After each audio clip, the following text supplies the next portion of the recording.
இந்த நாள் கர்த்தருடைய வார்த்தை ஏசாயா 41 அதிகாரம் 17 வசனத்தை வாசிக்க கேட்போம்.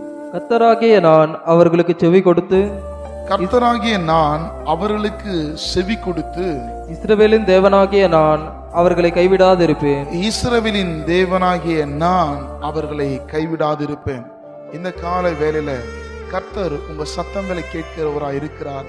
சத்தத்தை கேட்கிற தேவன் உங்களை ஒரு நாளும் கைவிடாதவராய் இருக்கிறார். எனக்கு அன்பான தேவ பிள்ளைகளே, பல மனுஷனிடத்துல நீங்க சொல்லின வார்த்தைகள் பலர் கேட்காமல் கூட போயிருக்கலாம்.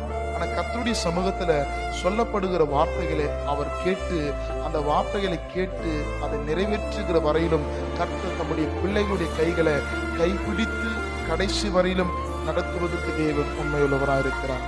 ஆமென்.